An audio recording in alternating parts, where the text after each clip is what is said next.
Vale, estamos. Está grabando ya. Vale, voy a ver qué nos pasa hoy con el sonido. Me está dando más problemas esto hoy que... Vale. Bueno, en principio está. Bueno, buenas tardes a todos. Bienvenidos a este nuevo seminario. El ponente de hoy lo conocéis prácticamente todos, es Francisco Blázquez. Él es el responsable de la unidad de ensayos clínicos del IOBA. Y bueno, él tiene experiencia de más de 20 años en ensayos clínicos, es licenciado en medicina por la Universidad de Valladolid, tiene mucha formación adicional con varios máster, entre otros el de investigación en ciencias de la visión, que estaréis aquí los alumnos presentes, también máster en ensayos clínicos. Entonces, bueno, su área de especialización es todo este tema de ensayos clínicos y está súper acostumbrado a toda la gestión y todo lo que hay que hacer.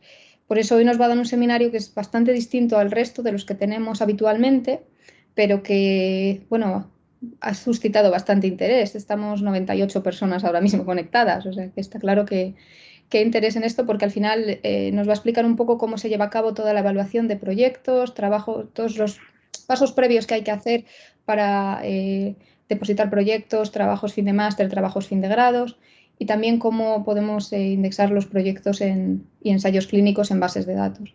Entonces, bueno, espero que sea todo interesante para vosotros, que por favor al finalizar el seminario hagáis todas las preguntas que necesitéis, no os quedéis con dudas, porque estos temas son importantes y muchos de los que estáis sois alumnos de trabajo fin de máster o haréis el trabajo fin de grado dentro de estáis siguiendo proyectos. Por favor, sí que os pido que los que no, mientras no intervengáis, apaguéis los micrófonos, por favor, porque se oye mucho ruido de fondo de vez en cuando, ¿vale? Y nada, eso, al finalizar, cuando queráis, activáis los micrófonos y hacéis las preguntas que queráis. Pues bueno, yo creo que eso es todo. Podemos empezar, Paco. Lo único que no te vemos y vemos la pared de fondo desde hace un rato. No sé si cómo estás con dos pantallas, ¿has cambiado? Ah, vale, la tenías quitada, perfecto. Pues nada, Vale. pues eso, cuando quieras puedes empezar. Adelante. Muchas Bueno, gracias. yo sé que es un tema que... Muchas gracias por invitarme, Laura. Buenas tardes a todos. Yo sé que es un tema serio, pero intentaré, en la medida de lo posible, que se trate con el mayor humor que se pueda, porque al final es lo único que nos queda. Entonces me tomaré determinadas licencias porque creo que es bueno que nos queden varios conceptos fijados en la cabeza, aunque luego siempre queden dudas o queden flecos. ¿Por qué se ha propuesto este seminario?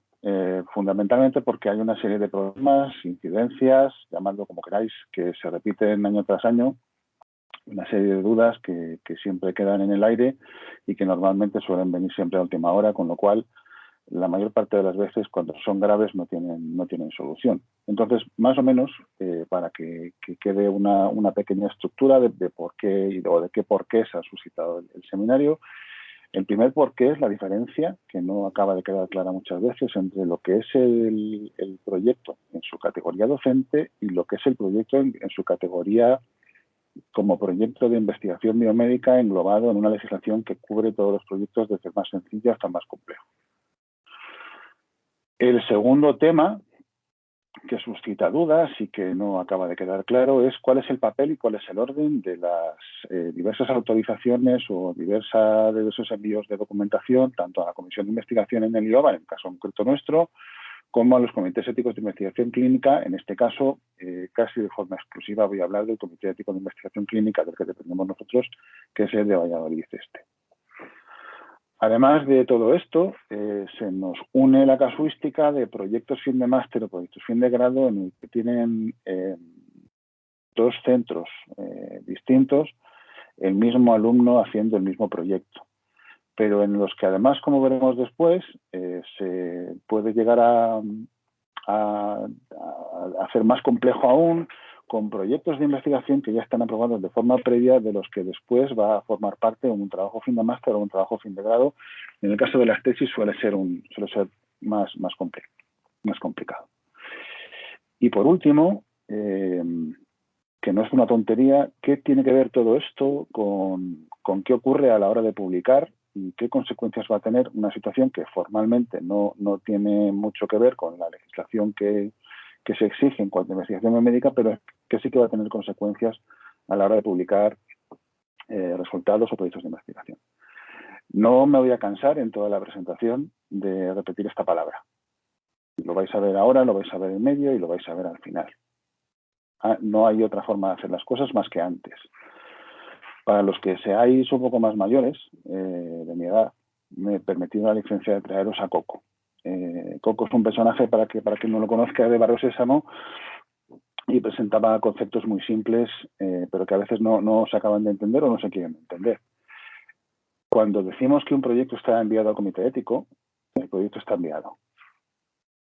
Pero el proyecto enviado no es un proyecto que tiene un dictamen favorable. Aquí no cabe posibilidad de que haya comodines de ningún tipo. Entonces, cosas como que lo mandó el alumno, que yo se lo mandé a la comisión de investigación o a la unidad de ensayos clínicos. Para que os hagáis una idea, la comisión de investigación o la unidad de ensayos clínicos, a la hora de enviar documentación de proyectos de investigación a comités éticos, es la oficina de correos en el IOBA. Lo que no le llega no lo puede mandar, y lo que no se manda al comité tampoco le llega. Para los que seáis padres, aunque aquí no vamos a tratar en ningún momento en los proyectos de experimentación con animales, este es un animal muy conocido que está pluriempleado desde la época de la crisis. Para los que no lo conozcan, os presento al perro que se come los deberes. Lo conocían los griegos y os voy a descubrir que es un animal mitológico. Entonces, a la hora de la verdad, cuando se exige que haya una responsabilidad en el diseño, las buenas prácticas, y esto incluye el envío y la obtención de un dictamen positivo del Comité Ético de Investigación Clínica para aquellos proyectos que la ley así lo exige, solo van a preguntar por este señor, que es el investigador principal o, en el caso de los proyectos docentes, el tutor. Los demás no existen de cara al comité ni de cara a nadie. ¿Qué es lo que ocurre normalmente en un flujo normal de presentación de proyectos de investigación en el IOBA cuando se trata de trabajos fin de máster o proyectos de investigación normal? Lo normal suele ser que se contacte primero con la comisión de investigación. La comisión de investigación no juzgamos ningún proyecto, lo que vemos es si cumple más o menos con los requisitos que hacen falta para presentarlos a un comité y para realizarlos en el centro, y si el investigador así lo quiere y toda la documentación requerida está correcta, se envía. Y con esto quiero decir que si la documentación que se envía no está correcta, no se envía. Vuelvo a la diapositiva anterior, los sobres que no se mandan no llegan. Desde hace aproximadamente 2, 3, 4 años, el Comité Ético tiene una sobrecarga brutal de documentación, con lo cual, de forma sucesiva todos los años, ha dejado claro a los investigadores que todos aquellos proyectos que no tengan toda la documentación necesaria para evaluar por comité, no se van a, en el comité, se dan por no enterados. Por eso se insiste tanto desde la comisión de investigación con recopilar la información junta a la hora de evaluar a nosotros para que luego sea más fácil para los investigadores el que llegue al comité ético. Una vez damos por correcta la documentación, veremos después que hay una autorización, que es la autorización del director del centro, que en los casos en los que la ley lo permite, en el IOBA se ha delegado de forma colegiada a la comisión de investigación. Y digo colegiada porque aunque vaya con un nombre y unos apellidos de un secretario de la comisión de investigación, al final no deja de ser el resultado de una votación de unos miembros. No es nominativa, no es nadie que decida nada. Y esto se hace así para facilitar las cosas, pero sin ese documento no se puede mandar la documentación al comité ético, porque ese documento es uno de los cuales necesitas como documentación requerida para la evaluación. Una vez se tiene todo esto, pasaría al comité ético. Por un lado tendríamos esta parte. Primer problema que tenemos. Documentos que se necesitan como proyecto docente y documentos que se necesitan como proyecto para cumplir una ley. Y consecuencias de ambas partes. Los requisitos legales para que los proyectos sean evaluables por un comité ético de investigación clínica vienen recogidos en varias leyes. La primera ley, no voy a entrar en profundidad en ninguna de ellas. La primera ley que describe los tipos de proyectos que son evaluables de forma obligatoria en un comité ético de investigación clínica es la Ley 14/2007 de investigación biomédica. Esta ley habla fundamentalmente de que los proyectos de investigación sobre seres humanos o su material biológico van a requerir, y otra vez más volvemos a la palabra antes, el informe previo y preceptivo y favorable del Comité de Ética en la Investigación. O sea, no vale después. ¿Qué tipo de proyectos regula esta ley? Fundamentalmente está enfocada a regular proyectos de investigación invasivos.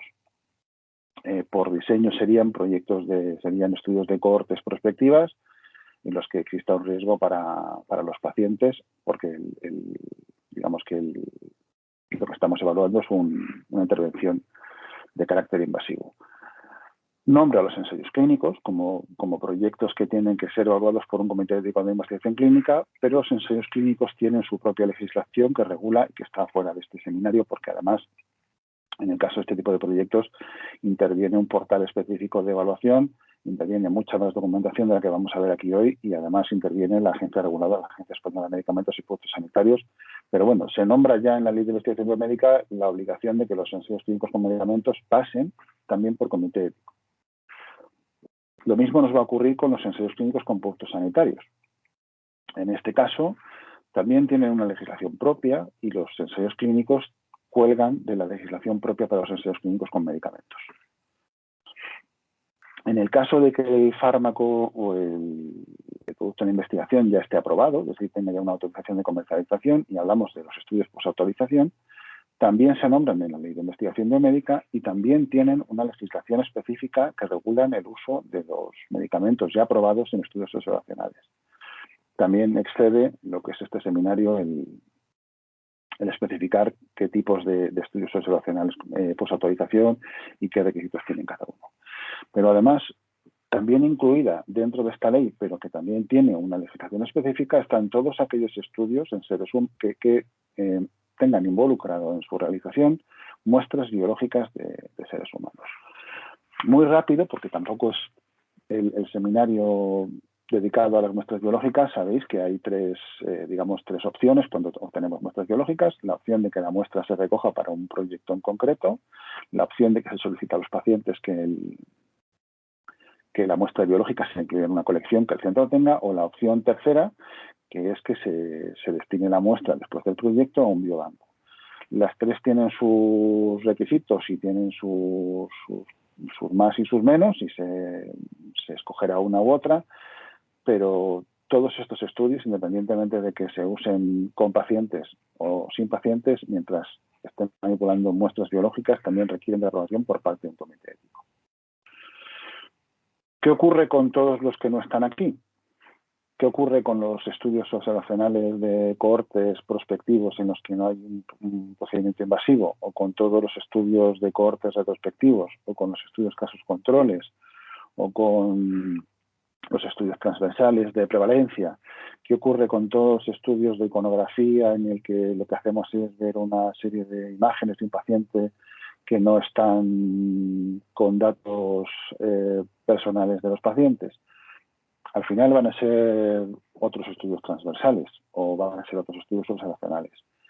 La recomendación de la Ley de Investigación Biomédica es que todos estos estudios se manden al comité en caso de duda. Luego existirá la pregunta de si llevan aparejado un consentimiento informado o no, pero una vez más no es el investigador quien va a decidir si lleva un consentimiento informado o no lo necesita. Va a ser el comité ético. Nosotros deberemos informar al comité de nuestra solicitud de que no se incorpore un consentimiento informado de forma razonada, y finalmente será el comité quien decida si el proyecto requiere realmente que el paciente consienta o es suficiente con anonimizar los datos. En este caso, la Ley de Investigación va a llamar a estos estudios observacionales a aquellos en los que no se modifica el tratamiento de intervención y en el que no se les prescribe ninguna otra pauta distinta a las que se hace en la práctica clínica habitual. Como ya digo, no tiene regulación específica. Pero ante la duda, hay que enviarlas al comité. Y la última parte del seminario veremos exactamente la relevancia de todo esto. Los que ya me conocéis, sabéis que insisto mucho en este tema. Insisto en el tema de que son documentos que cualquier investigador que se precie debería leer al menos una vez, que se pueden descargar libremente de Internet, y que creo que cualquier persona que haya llegado hasta este seminario tiene la suficiente comprensión lectora. Con lo cual, pues creo que con las consecuencias que se tienen de no hacer las cosas bien, cuando no cumplimos con los requisitos legales para la presentación de un proyecto de investigación, las consecuencias pueden ser penales. Por otro lado, tenemos la parte del carácter docente de los proyectos de investigación. Aquí me voy a quedar solo con tres, que son los trabajos fin de grado, los trabajos fin de máster y las tesis. Las tesis no tienen una regulación específica en cuanto a mandar a comités éticos de investigación clínica que yo haya visto. Los trabajos fin de máster tampoco tienen ninguna regulación en concreto, simplemente en esos dos casos lo que se hace es remitir al carácter del proyecto de investigación per se y retrotraernos a la ley que regula los aspectos del proyecto en cuanto a su diseño, no en cuanto a su carácter docente. Pero en el caso de los TFG sí que tenemos una normativa que difiere de cada uno de los centros. Os he cogido las dos que he encontrado más a mano, que son las de grado de medicina y las de grado de enfermería.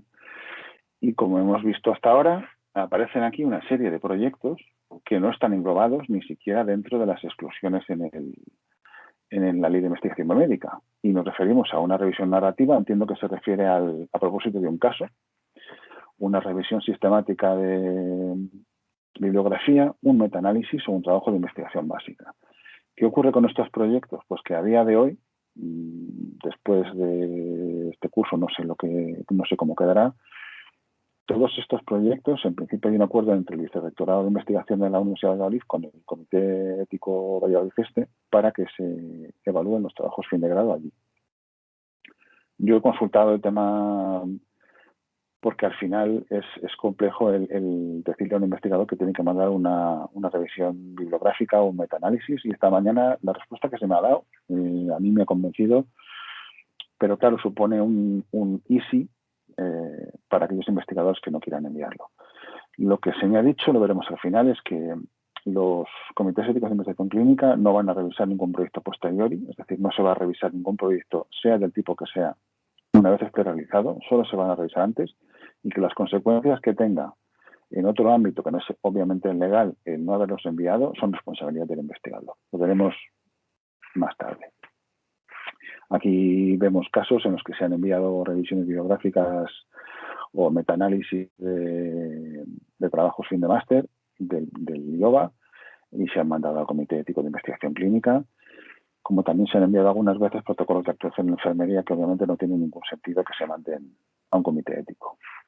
En este caso, esta es la normativa del trabajo fin de grado del trabajo de enfermería.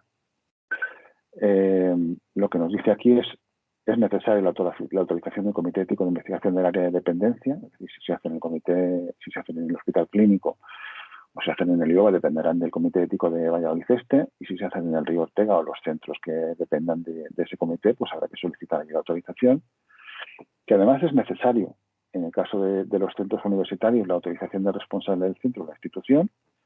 Como os decía antes, en el caso del IOBA, para los estudios que no son ni ensayos clínicos ni observacionales por autorización, la autorización está delegada a la comisión de investigación, pero en los hospitales generalmente es el jefe de servicio quien tiene que firmar la autorización del proyecto para realizarlo allí. Y yo, sorpresa, que me he encontrado que aquí también se exige la autorización del proyecto de investigación por parte de una consejería o una dirección general en el caso en el que los proyectos se hagan en colegios. Esto ha tenido su deriva en la pandemia y lo he traído aquí para recalcar una cosa. Hoy están todos los que son, pero no son todos los que están, o al revés. Aquí estamos hablando de los requisitos para enviar a un comité ético de investigación clínica, basándonos en el tipo de proyectos, pero lo que no estamos haciendo es decir que no haya que tener en cuenta otra serie de variables como puede ser la protección de datos de carácter personal o la realización de encuestas o trabajos con menores de edad que no tienen cabida en este seminario, pero que tenemos que tenerlos en cuenta. No podemos hacer encuestas, por mucho que sean preguntas, a discreción a menores sin consentimiento de los padres. Y aunque sea una situación que se suele dar de oficio por parte del comité, todos los estudios en los que están involucrados menores de edad será parte de fiscalía del menor del Comité Ético de Investigación Clínica. O sea, esto no queda sin registrar. Nuestro comité es el Comité Ético de la de Salud Valladolid Este y, como sabéis, hay dos tipos de comités éticos de investigación. Hay un tipo de comité ético que es el Comité Ético de Investigación con Medicamentos, que es este caso, que son aquellos comités que están habilitados por las autoridades sanitarias para evaluar todos los proyectos, incluyendo ensayos clínicos y estudios observacionales por su autorización. Los otros comités, digamos, son de un escalón un poco menor, no podrían evaluar ensayos clínicos, pero también tienen menos requisitos y no necesitan estar acreditados por parte de la agencia española. Solo he traído las peculiaridades. Esto, lo mismo que antes, también es gratis. Podéis ver los procedimientos normalizados de trabajo que tiene el comité ético, cuál es el ámbito de actuación, tanto a nivel de área de influencia como el tipo de proyectos y, entre otros, lo que habla es de que llevan los trabajos fin de grado. Una de las preguntas que surge todos los años con los trabajos fin de grado, con los trabajos fin de máster, es aquellos casos de alumnos en los que el alumno está matriculado en el IOBA, en el máster, vamos, en el IOBA, en la Universidad de Valladolid, en los distintos másteres que tenemos, y el proyecto se hace en la localidad del alumno. En este caso, también es el comité el que se va a encargar, aunque simplemente de parte a la Consejería de Sanidad, de que se va a hacer estos estudios fuera de aquí. Es la única manera que tenemos de tener una mínima garantía. Pero si el comité, o sea, si el proyecto por la entidad que tiene necesita que se apruebe en el centro donde se va a hacer, porque sea un ensayo clínico, porque sea un proyecto de investigación con procedimientos invasivos, no nos va a liberar el hecho de tener que hacer lo que sea obligatorio en el centro donde se realice. ¿Qué consecuencias tiene el no mandar la documentación en este aspecto? Pues simplemente administrativas. Si surge la opción de que alguno de los miembros del tribunal solicite la autorización del Comité Ético de Investigación Clínica o de la Comisión de Investigación y no se tenga, pues no se tendrá el título de máster. Pero no es una consecuencia penal como en el caso de la Ley de Investigación Médica. Entonces, para resumir un poco, a la izquierda tendríamos las opciones que serían trabajo fin de grado, trabajo fin de máster y tesis doctoral, y a la derecha tendríamos, he puesto solamente 5, pero bueno, podéis poner aquí las que queráis. Revisión bibliográfica, metaanálisis, estudio observacional. Tendríamos la parte científica, es decir, cómo calificaríamos el tipo de estudio en función de la pirámide de evidencia científica, y a la izquierda tendríamos el resultado en cuanto a qué título te van a otorgar cuando tú tengas tu... Y podéis unir con flechas lo que queráis, porque aquí ha habido tesis doctorales con ensayos clínicos, trabajos fin de grado con ensayos clínicos de baja intervención, con lo cual, bueno, sería más complicado que hubiese tesis doctorales con revisiones bibliográficas, pero la idea es que se sepa que a la izquierda está lo que supone un trabajo docente y a la derecha supone lo que son los trabajos en función de sus características científicas, que al final son las que evalúa un comité ético y son las que tienen consecuencias penales. En este caso, solamente estos 3 casos serían susceptibles de evaluación obligatoria por comité ético de investigación clínica, pero como veremos después, a lo mejor tenemos problemas con las revisiones bibliográficas y los metaanálisis, que aunque no sean de obligado envío a comités para su evaluación, sí podemos buscarnos un problema si no los hemos mandado en un momento.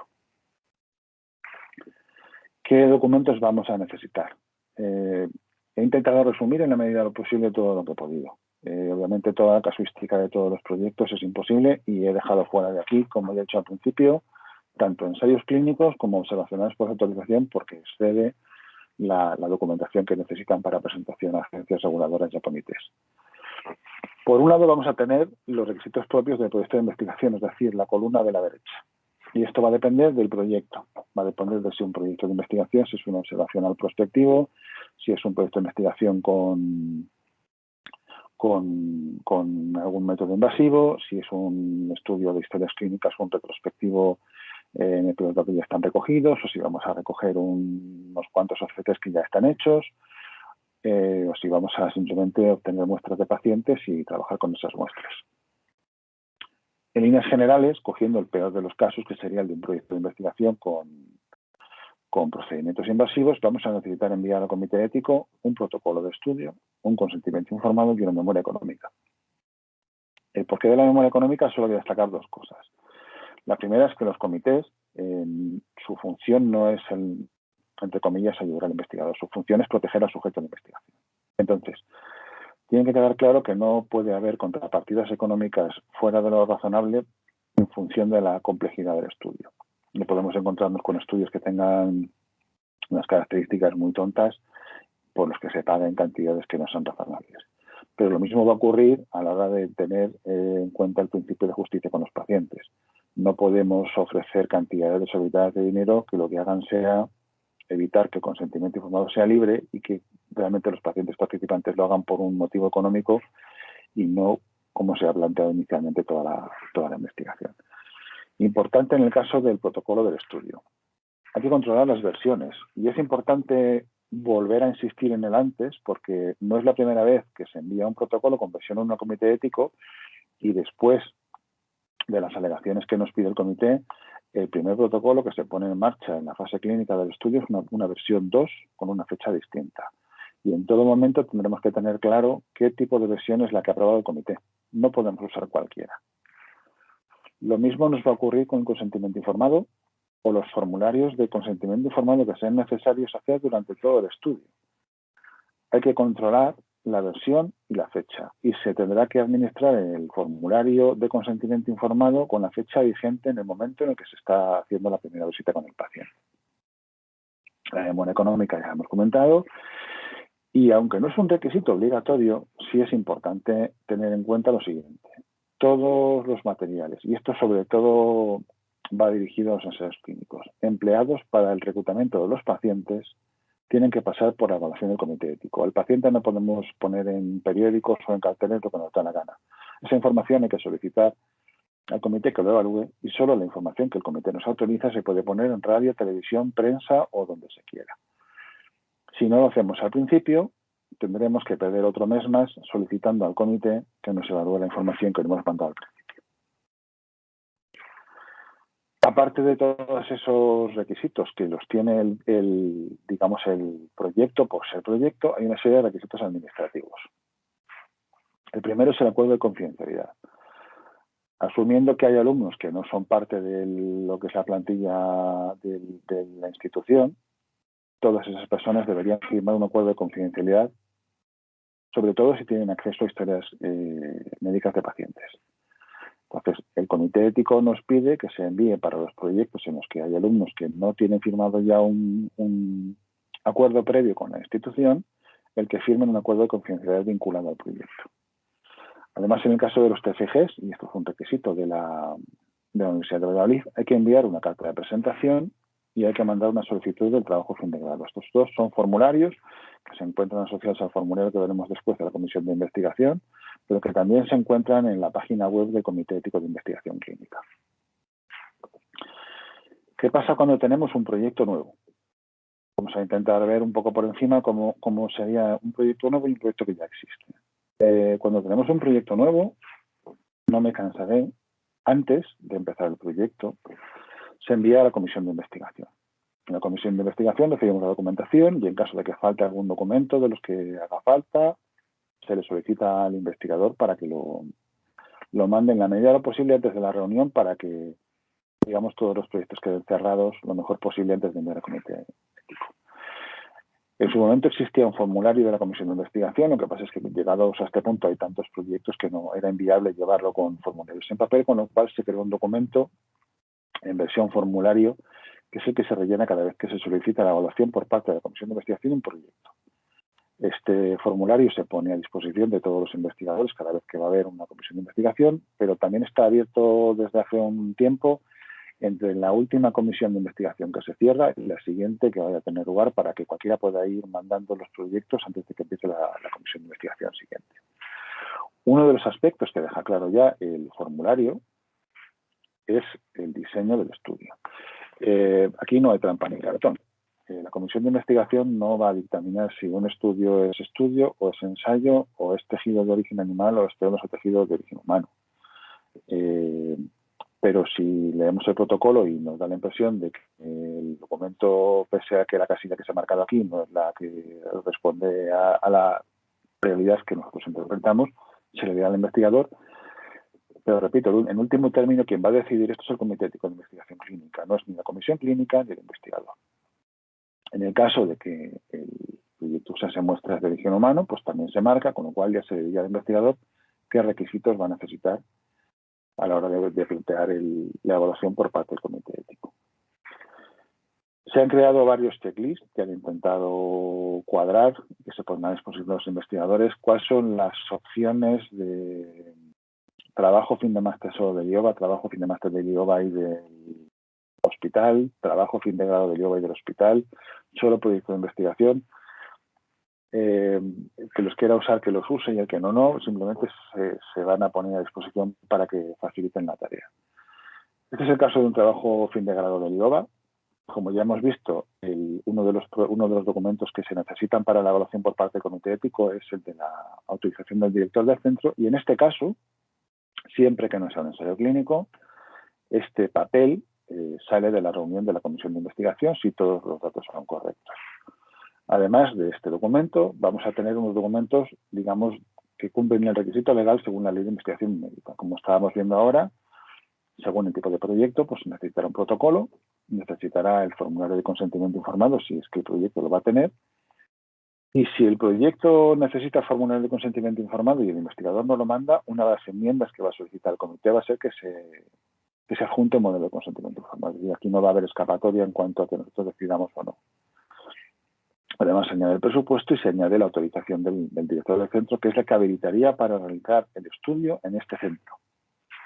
Además de esos documentos que cumplen con la parte legal del proyecto, tenemos la parte administrativa, como ya hemos visto, que sería el formulario de solicitud de evaluación de la comisión del IOBA, la carta de presentación como trabajo fin de grado, el formulario de solicitud de trabajo fin de grado, la versión de los datos del IOBA y el compromiso de confidencialidad del alumno del IOBA. ¿Por qué? Porque tenemos que dar el acceso al alumno a datos que únicamente están aquí. Pero en el caso de que sea el hospital el que está también involucrado, tendremos que tener esta información duplicada para que también se conceda un acceso a la documentación clínica del hospital. En el caso de un trabajo fin de máster, como la documentación administrativa,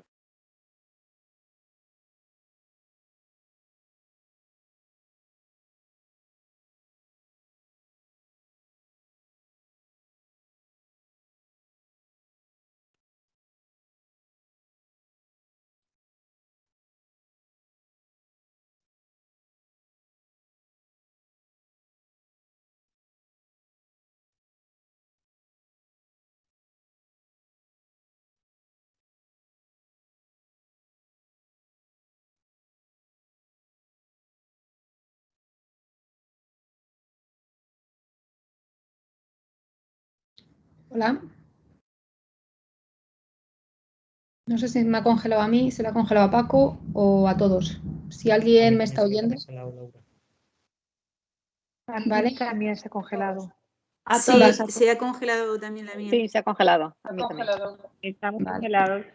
Pues a ver si... Mira, creo que Paco ha salido y vuelve a entrar, a ver si vuelve. Ha sido algo general entonces, o problema de suyo. A ver si-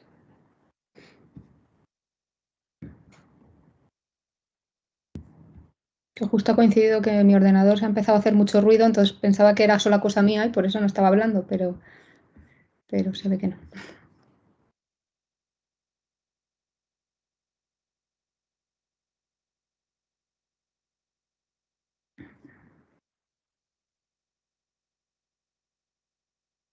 Vale, sí, él se ha desconectado, así que voy a ver si se conecta.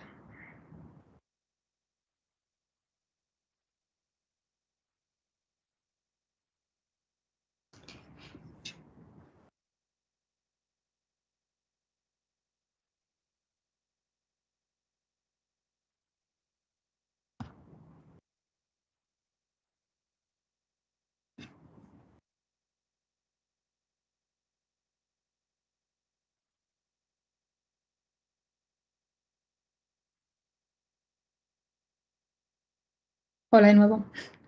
no sé si se me oye bien. Ahora sí, ahora sí. Vale, voy a intentar compartir esto.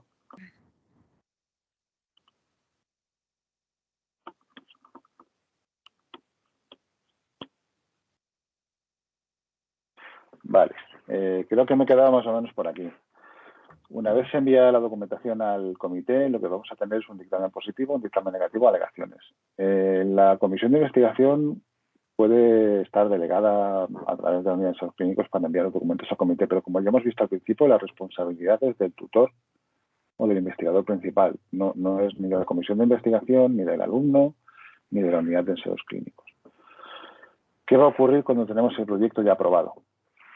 Aquí tenemos el caso de un proyecto del año pasado, o hace 2 años, en el que el doctor Herreras presenta un proyecto en el hospital. El proyecto se presenta como un proyecto de investigación y después hay un proyecto fin de grado que se va a hacer en función de este estudio.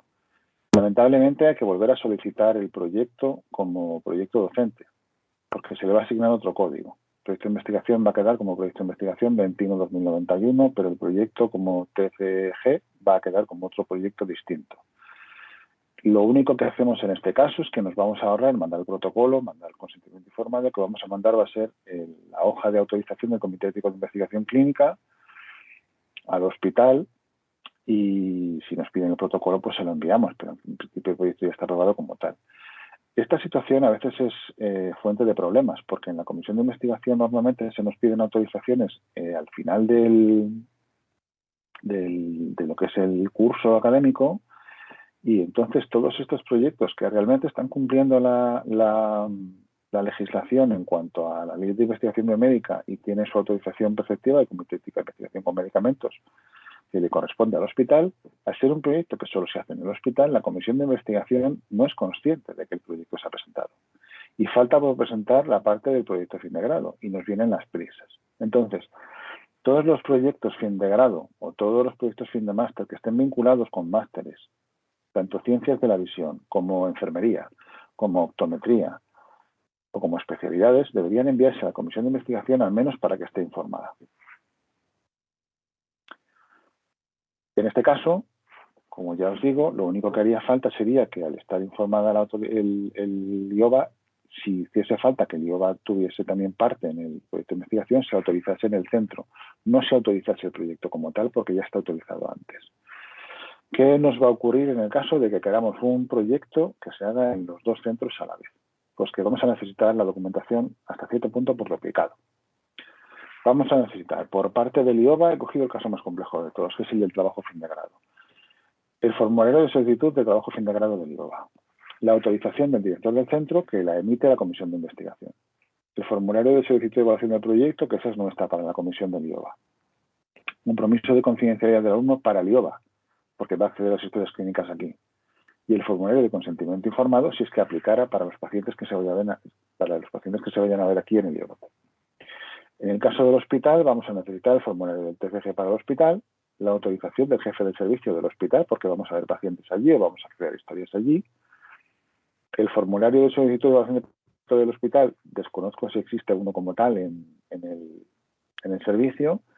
El compromiso de confidencialidad del alumno del hospital, porque va a acceder a esos datos clínicos allí, y el formulario de consentimiento informado del hospital, porque entre otras cosas, todo lo que es el tema de protección de datos es distinto al formulario de consentimiento informado, porque las entidades, en un caso es la Fundación General de la Universidad de Valladolid y en otro caso puede ser el hospital. ¿Cuáles son comunes a estos 2 casos? Pues solo se va a mandar una carta de presentación del TFG, solo se va a mandar un presupuesto y solo se va a mandar un protocolo de estudio si así aplica.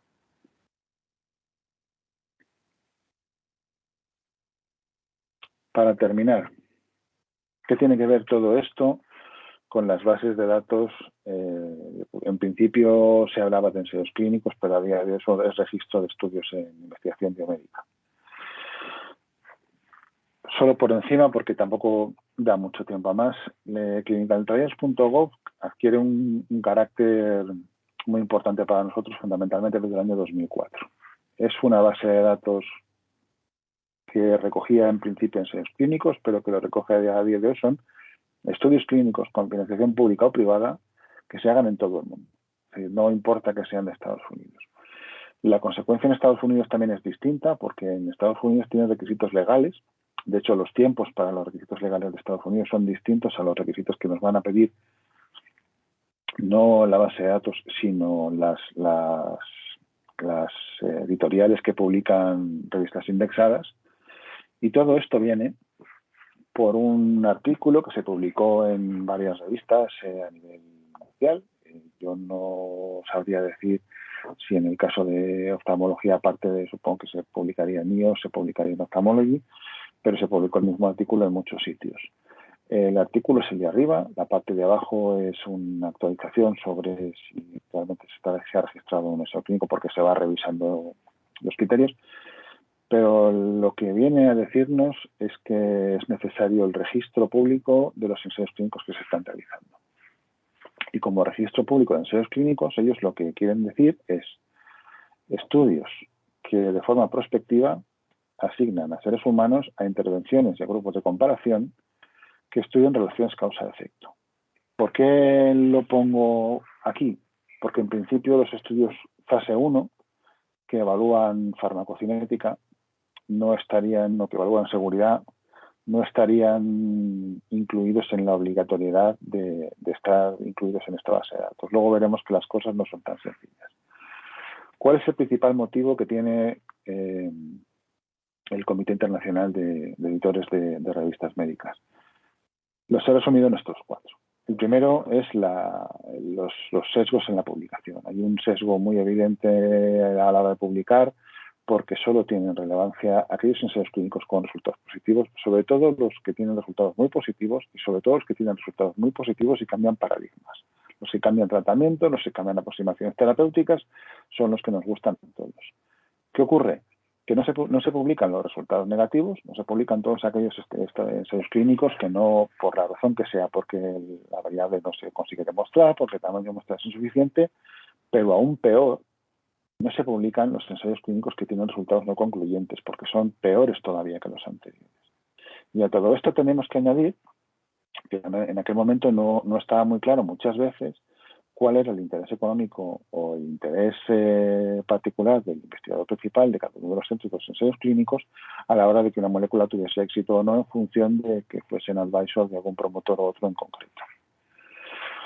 ¿Y qué es lo que pide el ICMJE para esta base de datos? Pues pide una serie de requisitos mínimos que en aquel momento solo cumplía clinicaltrials.gov. La primera es que sea de acceso público gratuito. Y la segunda es que esté abierto a cualquier organización para el registro de proyectos, independientemente de donde sean, de qué país o de qué tipo. La primera parte la podéis ver si vais al portal de ensayos clínicos, en la que podéis hacer una búsqueda sobre los estudios que en este momento se están realizando en función de si están reclutando o no están reclutando, qué tipo de condición o enfermedad, o buscar por términos de diccionario controlado, o si queréis incluso buscar por nombre de investigadores y filtrar por países. Esto no es muy distinto a lo que podemos hacer en cualquier base de datos como Medline. Además, tenemos una parte, que es la que, digamos, es el otro lado del portal, que es el lado de los investigadores. Aquí es donde una organización solicita tener una cuenta en la base de datos, se nos habilita a una persona responsable de cada uno de los centros, que luego puede delegar la opción de que haya más investigadores dentro del centro que estén subiendo estudios a esta base de datos, y a partir de aquí lo que hacemos es introducir los estudios en clinical trials. Además, requiere que sea gestionada por una organización sin ánimo de lucro. En este caso es el Instituto Nacional de la Salud de Estados Unidos, quien se encarga de la gestión de esta base de datos. Nos pide que tenga una opción de búsqueda electrónica. Ya hemos visto que esto está cumplido además desde el 2004 más que de sobra. Y además nos pide que haya un mecanismo de validación de los datos registrados y unos contenidos mínimos en el registro. No voy a contaros todos, pero sí que voy a poner algunos. Pide que cada uno de los estudios que se están haciendo tenga un identificador único. Esto es un pantallazo de algunos de los estudios que se hacen desde el IOLA. Como podéis ver, los números a la izquierda no coinciden ninguno con los demás. Además, nos dice que tenemos que decir qué intervenciones y qué comparaciones estamos estudiando. Es decir, cuál es el grupo control, cuál es el comparador, si existe o no existe placebo, y esto nos va a valer para cualquier tipo de estudio, no solo los ensayos clínicos. Nos va a decir que planteemos una hipótesis, que planteemos unas variables primarias y secundarias que sean concretas y que además haya unos criterios de inclusión claros y que además especifiquemos cuál es la muestra y el tamaño muestral de los estudios. Nos pide una serie de fechas clave, entre las cuales está la más importante de todas, que es la fecha de comienzo de reclutamiento de los pacientes. Y veremos después por qué. nos pide que se especifique claramente cuál es el origen de la financiación y, de alguna manera, cuál es la relación del investigador principal con el promotor del estudio. ¿Qué es la parte que más debemos tener en cuenta aquí? Y volvemos otra vez al antes que empezaba el seminario. Los ensayos tienen que registrarse en el momento o antes del momento de que se empiecen el reclutamiento de los pacientes. Como el proceso no es automático, es decir, nosotros no subimos los datos a Clinical Trials y automáticamente se quedan ahí, sino que hay una revisión por pares del proyecto, tenemos que tener en cuenta que es posible que haya una demora desde que nosotros subimos los datos a la base de datos hasta que se hacen públicos. Esto se aplica a cualquier ensayo clínico que empiece el reclutamiento desde el 1 de junio de 2005. ¿Qué pasa? Que si tenemos un paciente en un ensayo clínico, en lo que llamamos primer paciente, primera visita, cuya fecha es posterior, es anterior al registro, no nos van a publicar en las revistas de índice de impacto el ensayo clínico. Además, como he visto que había que tener controles, nos solicitan que si el estudio necesita estar aprobado y evaluado por un comité ético de investigación clínica, tenemos que decir cuál. Y tenemos que decir cuál es el estado, y tenemos que decir cuál es el código, y tenemos que dar los datos del comité. Pero es que las memorias del Comité Ético de Investigación Clínica, por obligación legal, son públicas. Es decir, que si alguien de la base de datos quiere comprobar si realmente se ha aprobado un proyecto, se lo va a encontrar aquí, tanto si está como si no está. En resumen, y ya para terminar, las solicitudes al comité de ética deben presentarse al comienzo de la investigación. Los comités no se pronuncian sobre investigaciones que ya están realizadas. Directamente no van a decirnos nada. La comisión de investigación del IVA tampoco. Y como acabamos de ver, de publicar ni hablamos. Solo para que quede claro, de cara a posibles auditorías, inspecciones o lo que conlleve, la ignorancia de la ley no exime de su cumplimiento y el no saber esto tampoco. Y para terminar, como empezábamos, con un programa que había cuando yo era pequeño, que hoy sería imposible en la televisión porque no habría lugar para esta irreverencia, si no quiere ser como los señores de antes, lee. La normativa es gratuita, está a disposición de todo el mundo y al final no nos queda otro remedio que cumplir los requisitos legales a la hora de hacer antes un estudio de investigación médica.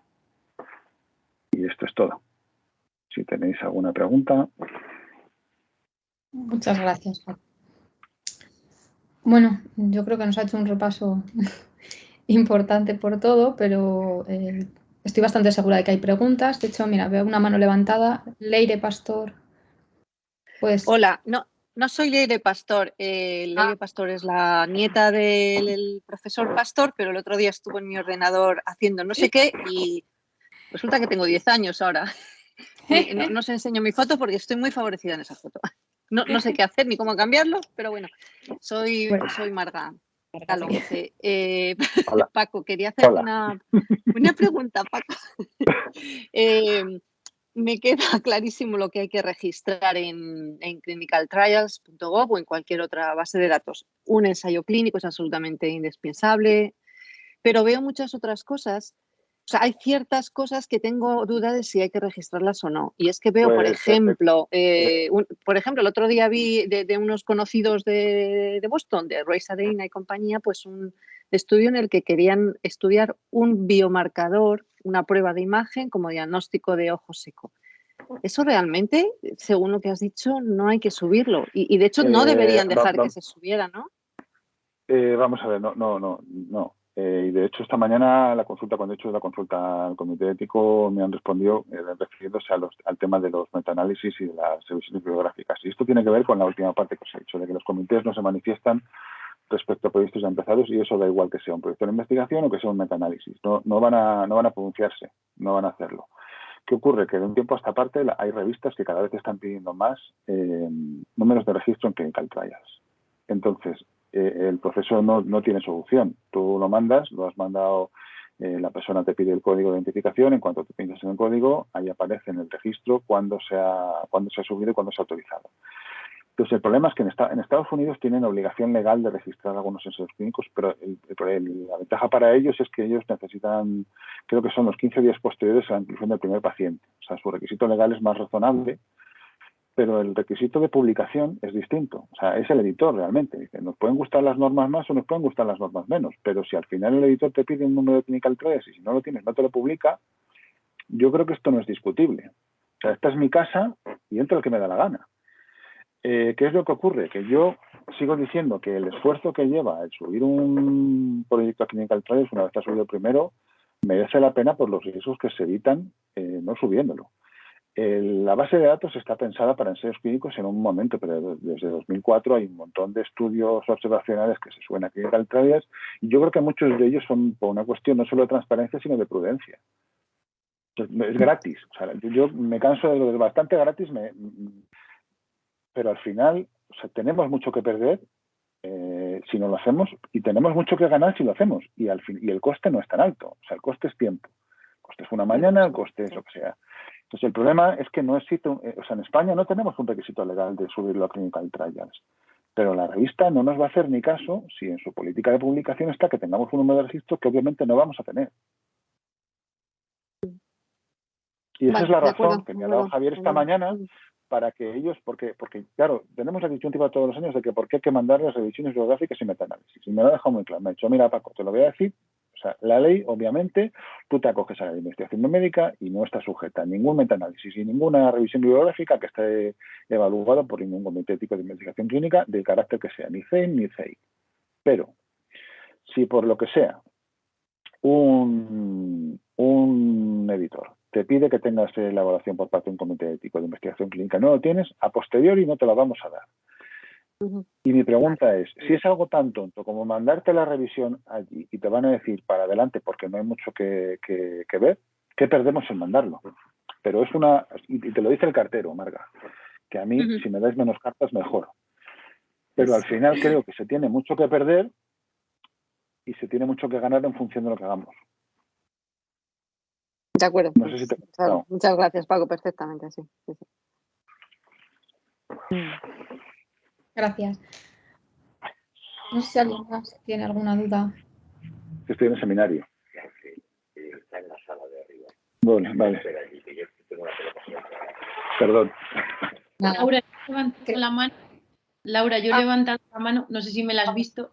Ahora mismo la veo, hasta hace un momento no. Hombre, que no beba. Cuando los tienen estos no se ve. Dime. Bueno, soy Eva Sobas, Paco, vamos, que yo te doy mucho la mano, aunque seguro que después de este seminario volveré otra vez a tu despacho a preguntarte alguna cosa más. Yo tengo una duda, porque esa normativa que tú has expuesto de la elaboración y la evaluación de los TFGs, bueno, mi duda ahora es porque yo soy la que coordino este año los TFGs de enfermería. Entonces yo tengo esa normativa y claro, yo la he mirado y tú has puesto el punto 6, pero pone procedimiento de autorizaciones para los trabajos que impliquen intervenciones en seres humanos. Incluso tiene que pasar el comité de ética de la Facultad de Enfermería, pero los que no hace referencia a los trabajos que no tienen autorización. Claro, y por eso te estoy diciendo, por eso la famosa historia de los metaanálisis y las revisiones bibliográficas es lo que os estoy contando. O sea, lo que me han contestado del comité es que ellos no nos van a obligar a que veamos ni metaanálisis ni revisiones bibliográficas. No nos van a obligar. Pero, como tengamos la mala suerte de querer publicar un metaanálisis y no lo hayamos pasado por comité, no nos van a hacer caso. Entonces, mi pregunta es que yo soy ahora la que, en cierto modo, tengo que dar la normativa, ¿no? Y decir a los alumnos qué tienen que hacer. Entonces, si digo que todos tienen que presentarlo o pasarlo por el comité ético, que no cree que son 116 trabajos. A ver si encima no voy a estar en lo cierto. O sea, no sé lo que... Yo lo que sí sé, porque esa parte sí que me lo ha dejado clara Javier, es que por lo menos todo lo que son protocolos de actuación enfermera, y este tipo de cosas, pues van a quedar simplemente pasando por comisión de investigación, se nos damos por enterados y se acabó, no van a ir a comité. Esa parte nos la hemos quitado. La Pero parte de las revisiones bibliográficas. Perdona, un inciso. ¿Tiene? Por la comisión de investigación de enfermería. No tiene, como son de enfermería, no la del IOBA. Esto estamos hablando de la comisión de investigación de la Facultad de Enfermería. Si son revisiones y no vais a hacer nada más, sino que os pasas por comité, sí, son protocolos, lo mismo. Sí, sí. En la normativa no tienen que pasar ni por la comisión de investigación de enfermería. Esos trabajos, si no tienen implicación de muestras humanas o intervenciones con seres humanos. Claro, pero si el tema, Eva, es, vamos a ver, si el problema de pasarlas por la comisión de investigación del IOBA es que uno de los papeles que nos pide el Comité de Investigación Clínica para mandarlo al comité es la autorización del director del centro. Y la autorización del director del centro puedes, en vez de mandar a la comisión de investigación de aquí, preguntarle a Maldonado, que yo no tengo ningún problema. O sea, yo repito, no, hombre, la Facultad de Enfermería, en la Facultad de Enfermería no tiene ningún sentido que un protocolo que haga o un plan de cuidados que haga un alumno lo pase por el IOBA, pero yo digo que se está obligando a pasarlo por la comisión de investigación de enfermería.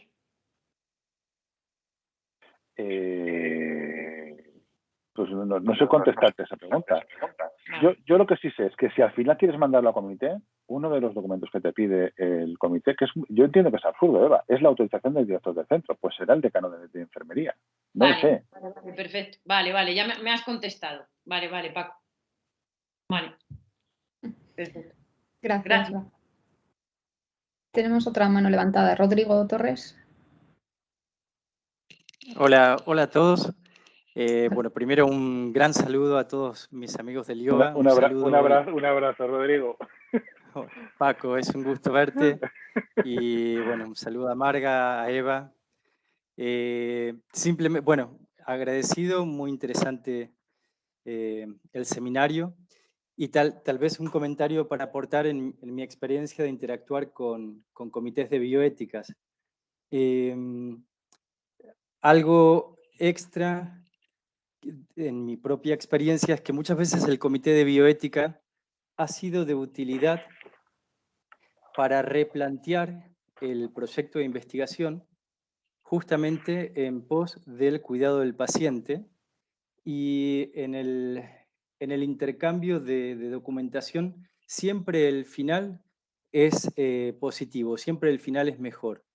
Entonces, expresarle a los alumnos que no es un mérito trámite, sino que es un requisito indispensable para tener buenas prácticas en investigación y que finalmente, como en nuestra práctica clínica asistencial, el beneficiario va a ser el paciente, y en este caso es fundamental el tema de la creación de conocimientos científicos y su posterior divulgación.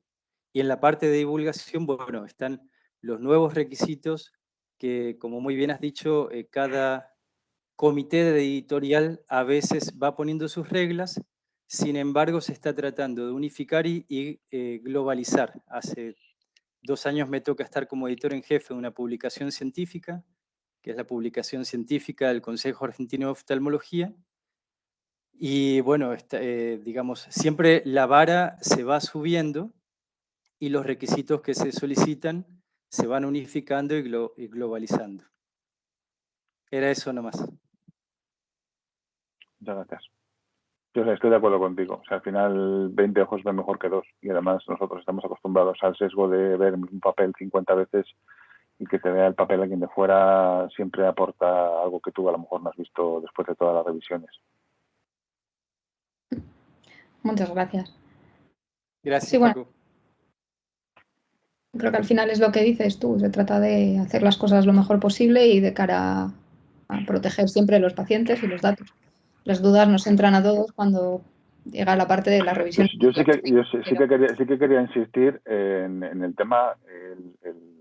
Hoy se acota el seminario en cuanto a investigación médica, comités de investigación clínica, pero el tema de protección de datos está fuera de aquí y no es una tontería, sobre todo en el caso cuando hablamos de menores y cuando hablamos de cosas que nos parecen inocuas como encuestas que luego no son tan inocuas. Pues que no nos quedemos con que con esto ya hemos cumplido, porque hay proyectos que a lo mejor necesitan un extra. Muy posiblemente, si el comité ético lo ve, nos lo vaya a dar de vuelta. O sea, nos vaya a decir, nos falta una evaluación de de una parte que no es, en la que no es competente el comité, pero el comité se puede ver que faltan cosas. Sí, totalmente de acuerdo. Que esto no acaba aquí, pero bueno, creo que nos has dado un buen vistazo general.